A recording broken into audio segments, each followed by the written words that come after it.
Muy bien, entonces esto es lo último que nos falta respecto a la segunda fase, que es la revisión de algunos casos prácticos o algunos casos clínicos que puedan ayudarles durante el examen. Entonces vamos a ver el primer caso. Tenemos el siguiente. Llega un niño de, acá faltó, 5 años, llega al hospital con ampollas en el cuero cabelludo por 3 años, lesiones populares del rostro, lengua y fosas nasales con incremento progresivo, síntomas aparecieron al año de edad. También presenta lo que es fotofobia, dolor y enrojecimiento de los dos ojos, lo cual empeora con el sol. Eh, en este caso no existe información de enfermedades de los padres. Por ejemplo, los padres no han presentado ningún fenotipo asociado o similar. Y tenemos también lesiones populares de hiperqueratótica de exactamente de 1 por 2 centímetros de tamaño. Y el análisis genético mostró mutaciones en el gen ERCC5. Entonces, lo que estamos viendo acá es un caso particular de una enfermedad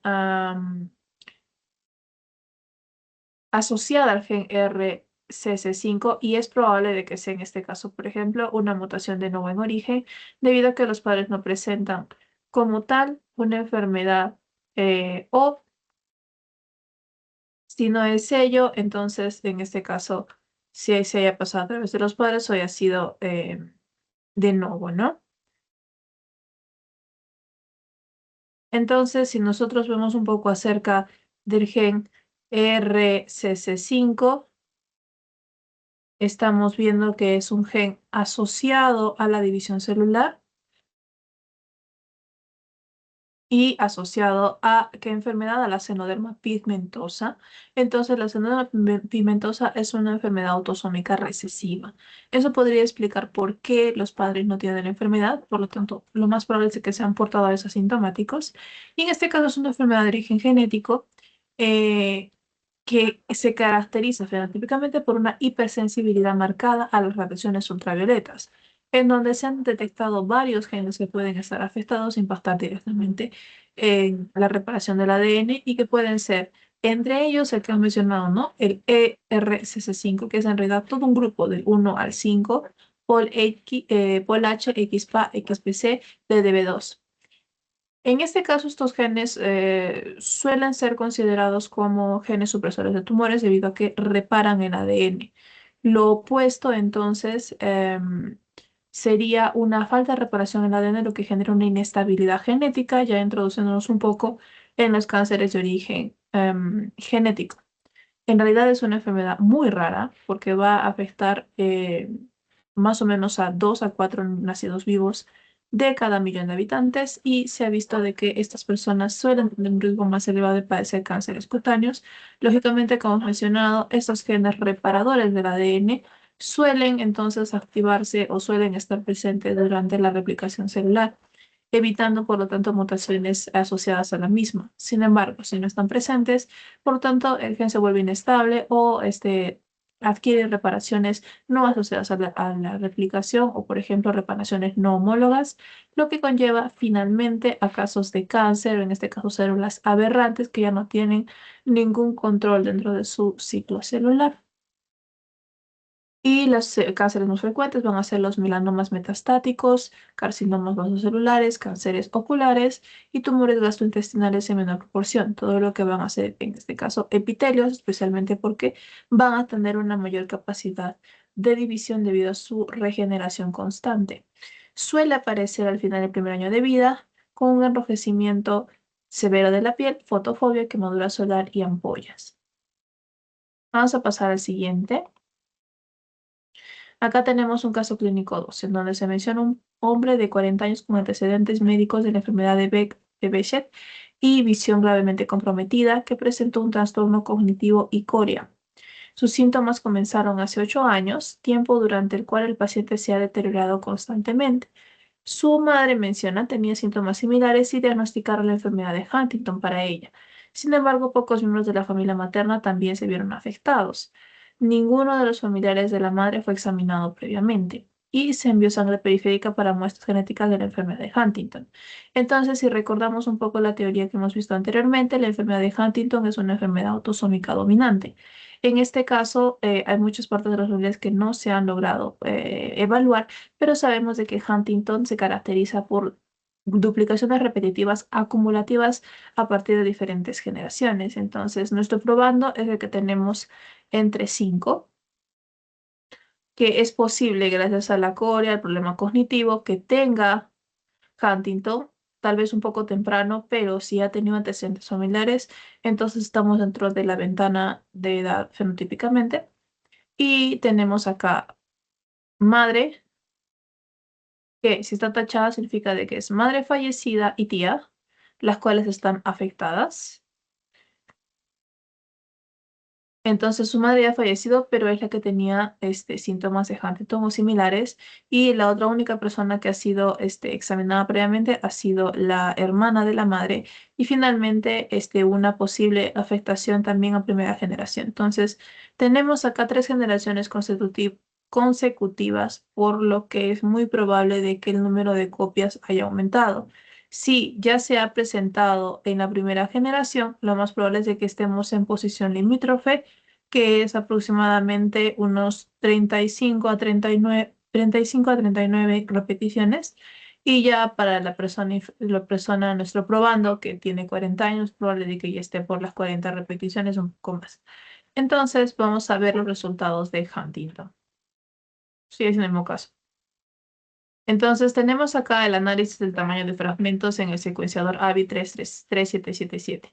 Entonces, como nosotros lo que vamos a evaluar son repeticiones de Huntington, normalmente lo que se hace es una amplificación por PCR del fragmento de repeticiones asociado a la huntingtina para encontrar entonces que si este fragmento crece a nivel de una electroforesis, por lo tanto, están aumentando la cantidad de material genético dentro del fragmento en sí mismo y estamos viendo una mayor cantidad de repeticiones, ¿no? Entonces, el cálculo se saca por diferentes fórmulas, dependiendo de cuál sea el fragmento que ustedes tienen, o sea, el tamaño de base, el fragmento normal y cómo es que este va amplificándose a los demás. Normalmente se va a tener un control negativo y un control positivo de estos cambios y suele también determinarse el tamaño del fragmento, no de forma visual humana, sino a través de una máquina. Entonces, la máquina normalmente lo que va a hacer es sobreponer un marcador de peso molecular, que es el que vemos aquí, y estas bandas en color rojo, es decir, un marcador de peso molecular, va a hacer esa solución que tenga fragmentos de ADN con tamaños conocidos y específicos que cuando se separan en una electroforesis van a bajar de acuerdo a su tamaño específico y van a ser nuestro punto de referencia como una regla para determinar el tamaño de aquellos fragmentos que viajan junto con los fragmentos ya determinados. Es decir, si viajan juntos es porque tienen el mismo tamaño. Por lo tanto, así se puede sacar el tamaño exacto y también acá tenemos una representación a modo de intensidad de fluorescencia, ya que estamos utilizando un control de fluorescencia como intercalante, dependiendo de la posición o el número de copias o el tamaño del fragmento que se tenga en esta parte, ¿no? Entonces, ¿qué es lo que menciona? Dice de que tenemos las filas representan pesos moleculares, ya sabemos, los rojos son los de este tamaño interno. Y acá tenemos, primero, el 1 y el 2 es el análisis del paciente por duplicado utilizando cebadores cortos, es decir, esto de aquí.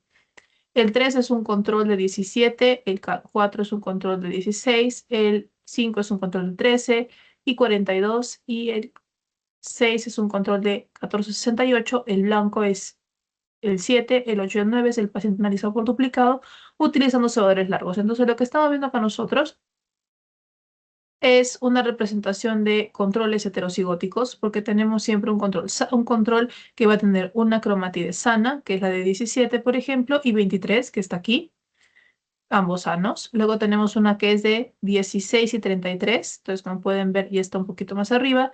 Luego tenemos una de 1342. Entonces, ya una de las repeticiones ha superado a un Huntington positivo, repeticiones de Huntington positivas, y finalmente uno muy elevado que es 1468, siendo 68 el que se queda más atrás de la electroforesis, ¿no? Y finalmente acá tenemos la muestra del paciente por duplicado. Entonces, lo que podemos observar aquí es que él es heterocigoto, empezando por ahí, porque sus dos cromátides se encuentran separadas, es decir, tenemos dos manchas separadas.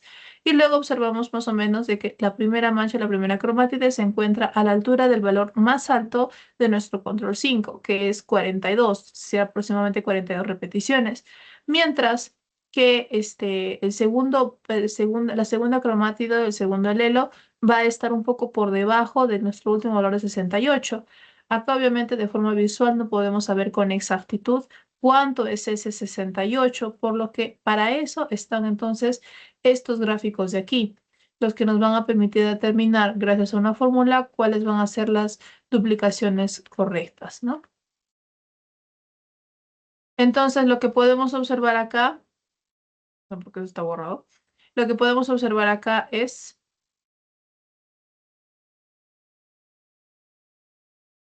los valores normales, ¿sí? Más o menos el fragmento más las repeticiones completas. Em, Mientras que acá tenemos las de nuestro paciente, que son estas dos de aquí arriba. Aquí se encuentran a este nivel y que van a estar por encima del valor normal. Entonces vamos a tener,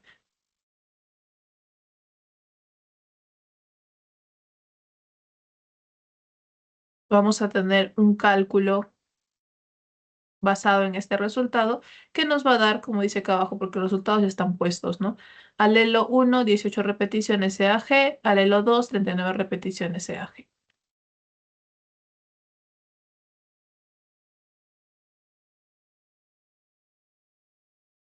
Entonces, como hemos mencionado, la enfermedad de Huntington es una enfermedad rara que afecta a una de cada 20.000 personas y normalmente encontrada en poblaciones occidentales. La edad promedio de aparición es durante la quinta década de vida. Sin embargo, cuanto más repeticiones tengamos de CAG, es más probable que salgan personas menores y de menor edad y vamos a tener algunos síntomas como cambios de personalidad, pérdida de memoria, problemas motores, incluido coria, ¿no? Y acá normalmente estamos asociando a la expansión de ese gen inestable que codifica un tracto poliglutamina en el exón 1 del gen IT15 o el gen de la huntingtina, ubicado en el cromosoma 4, brazo corto. Esta expansión genera una ganancia de función que sería una forma tóxica de la proteína huntingtina, por eso es de que se considera autosómica dominante. Desde el momento en el que tenemos una ganancia de función y esta se vuelve tóxica, no importa que tengamos una sola copia, la toxicidad permanece y por lo tanto genera los síntomas de igual manera. Y como hemos visto, la interpretación se basa directamente en el tamaño del alelo. Los tamaños de repetición de huntingtina CAG pueden variar de 10 a 30 copias en personas normales. Luego se conoce el limítrofe, que más o menos representa 36 o más, perdón, de 30 a 35, no manifiestan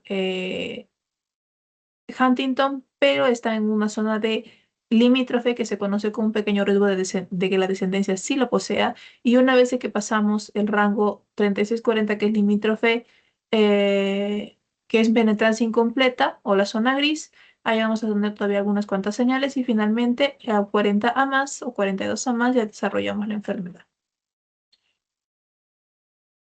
Y acá tenemos el caso clínico 3, en donde tenemos un varón de 20 años con tos persistente que fue evaluado por un riesgo quirúrgico y anestésico. El paciente no refirió fiebre, pérdida de peso ni sudores nocturnos. Era fumador, pero lo dejó hace 5 años. No se tuvieron antecedentes de exposición de asbesto o polvos industriales. Y el paciente nunca fue hospitalizado por neumonía cuando era niño, pero diagnosticaron bronquiectasias a la edad de 15 años. Y en ese entonces se sometió a una broncoscopía cada 3 o 4 meses.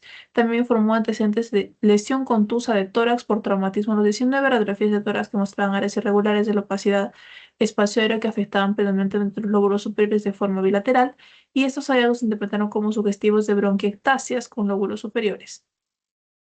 Sin embargo, los antecedentes familiares fueron negativos para la fibrosis quística o bronquiectasia sin infecciones respiratorias. Entonces, los estudios moleculares determinaron.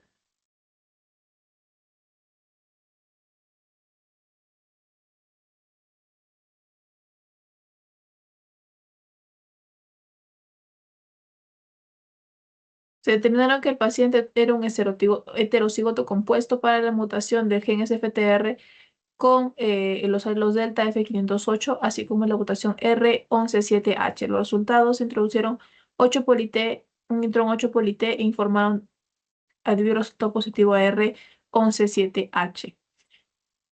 Entonces, acá lo que tenemos, sin lugar a dudas, es una fibrosis quística, porque el gen CFTR, que es el gen de la fibrosis quística, está afectado. Es más común en personas caucásicas, pero de todas maneras es muy raro. Estamos hablando de una en 2.500 personas. La función defectuosa de CFTR, que en este caso está encargado de ser un transportador de cloro en órganos epiteliales, genera que entonces se produzca un moco viscoso en los pulmones, pérdida de sangre y por glándulas sudoríparas. Entonces, una de las señales inequívocas de una fibrosis quística es la persistencia de infecciones pulmonares e insuficiencia pancreática. Esto es lo que diferencia, por ejemplo, de una fibrosis producida por factores ambientales externos como fumar cigarrillo, vapear o, por ejemplo, estar expuesto a asbestos y otros tipos de humos, ¿no? Como cocinar a leña. Ya que la insuficiencia pancreática es un punto adicional respecto justamente al transportador de cloro y a las células especializadas como como glándulas, ¿no? Y normalmente la supervivencia es de 35 años más o menos. Entonces, de hecho, se han encontrado diferentes mutaciones en CFTR, en donde estas se han dividido en clases. Particularmente, la que tiene nuestro paciente son dos, la R117H, que es muy importante, y la F508, ¿no? Que es el procesamiento defectuoso de proteínas. Entonces, esta enfermedad técnicamente es una enfermedad autosómica recesiva. Sin embargo, como nuestro paciente aquí está acumulando dos mutaciones reportadas como peligrosas para esta enfermedad, es lo que tenemos como un heterocigoto compuesto y al final desarrolla la enfermedad a pesar de todo. De hecho, lo que se ha visto es de que estas mutaciones van a ser más o menos frecuentes dependiendo de las poblaciones o las áreas a las cuales se evalúen. Y algunas mutaciones pueden llegar a ser em, más severas en cuestiones como insuficiencia pancreática, mientras que otras mutaciones leves pueden producir una pequeña cantidad de SFTR y generalmente son con suficiencia pancreática, es decir, de que no van a tener problemas pancreáticos, pero sí problemas respiratorios.